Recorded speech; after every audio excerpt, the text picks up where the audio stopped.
Association of Greater Washington, D.C. 2022 Black Nurse of the Year, Mr. Winslow Woodland.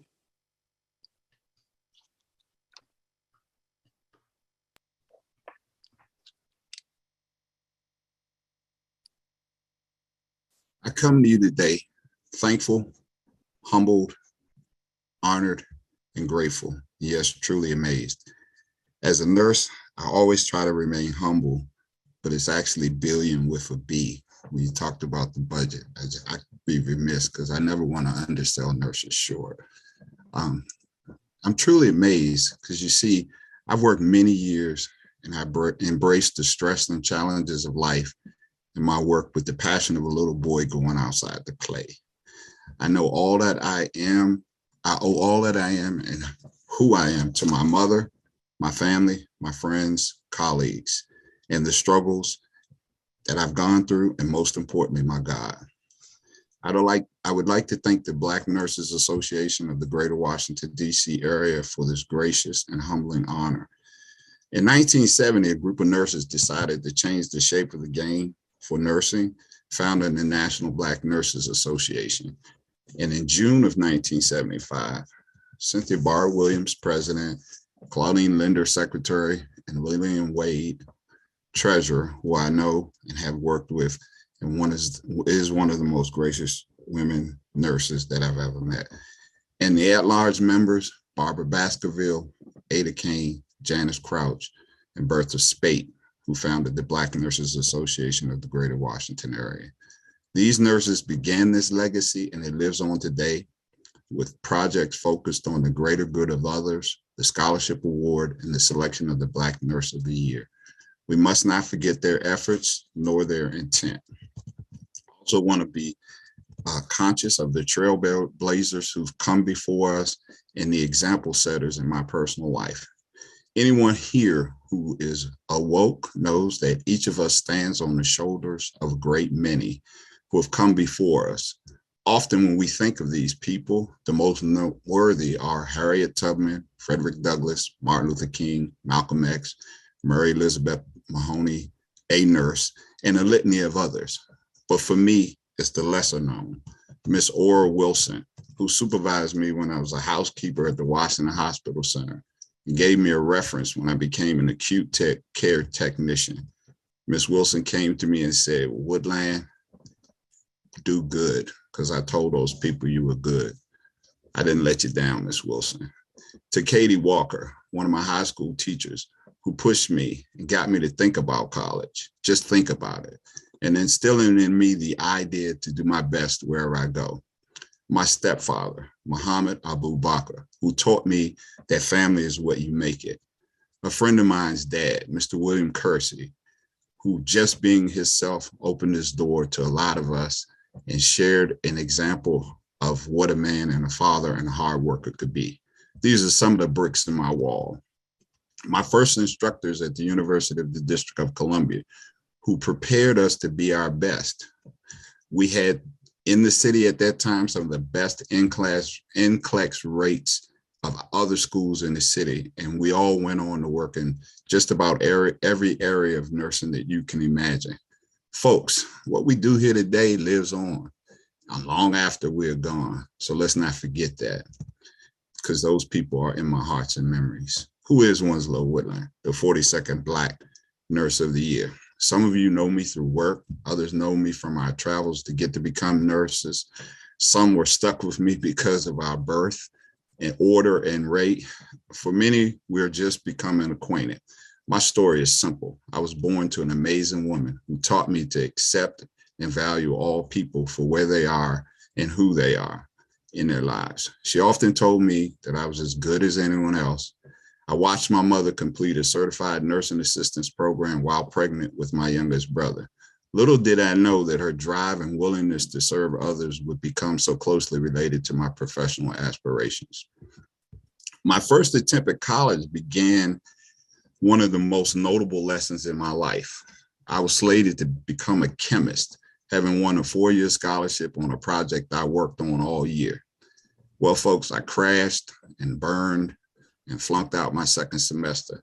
losing my scholarship, and began a journey of self-pity, feelings of failure, and the toxic feelings that maybe I wasn't as good or as prepared as everyone else that was in the academic setting. I learned at this point in life how to navigate one of my first struggles. I went on to take a position as a housekeeper at the Washington Hospital Center, looked further along, hunkered down, and haven't stopped running away from self-pity, feelings of failure, and self-doubts since. Returning to school, I began nursing school with the hopes of making an impact in people's lives. I had no idea the level of impact I would have. As a nurse, I've held patients' hands as they've left their earthly existence. I've seen colleagues be handed babies at the moment that they take their first breath outside of the womb. I've comforted people when they were anxious or afraid. I've helped people see their value and worth and see past their current situations that's currently impacting their lives. That's what nurses do. I approach what I do today with an unwavering commitment to leave the world better and lead others using just about every skill I obtained being a nurse. Nursing in the present world, we as a people, and specifically nurses, must continue to brace the impact of COVID has taken on the lives of people who have contracted the virus, others who've seen complete disruption in terms of their routines and rituals, and movements towards a semblance of normalcy. All the while, as we review the data, we're seeing increased weight gain, increases in substance and alcohol abuse, increased mortality rates across the board, unrelated to the contraction of the virus, with many believing that delays in health screening and other routine care are the cause. People are experiencing increased anxiety, loneliness, and depression and fear. We have so many environmental justice concerns, from polluted water supplies to increased cancer rates as industries impede upon community health. And all of us are experiencing the distractions of the war in the Ukraine, increases in child abuse, domestic abuse, divorce rates increasing.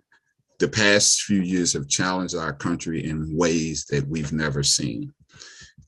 In all of the years of supporting people live healthy lives, I've never had to lead with so much consideration for my teams, leading with a renewed sense of commitment to the fact that what the world experiences, so too does my team.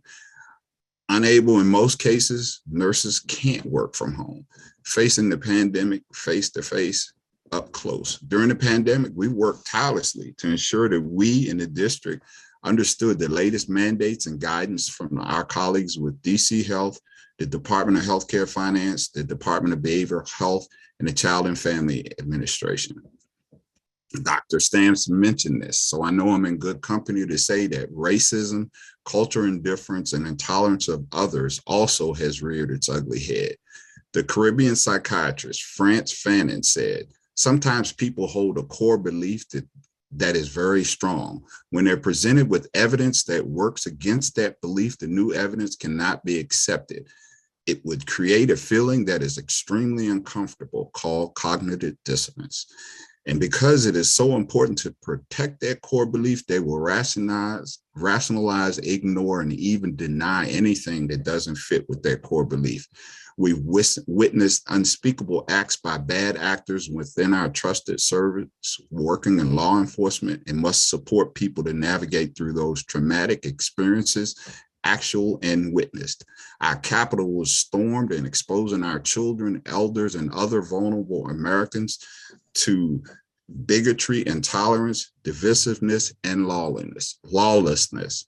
As nurses, we are seeing and will continue to see the effects of this, and we must be ready to support the public through this. The ideas and beliefs of this country hold true, and we need to be consistent in upholding them. What are you willing to do for the cause?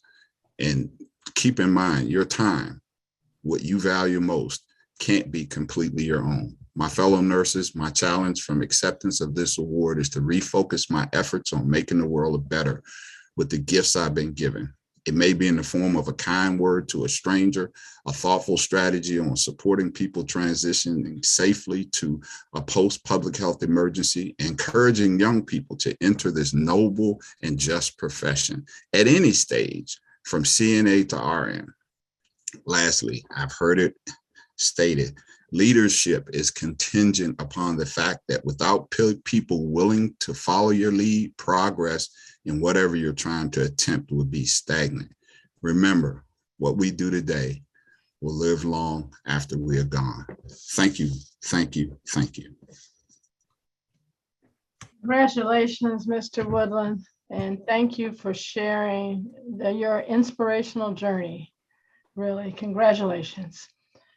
We have a few people here, as you know, colleagues, family, friends that would like to share a few accolades to you, for you. I'm going to read their names, and those folks, if you could just go in the order that I'm reading your names in.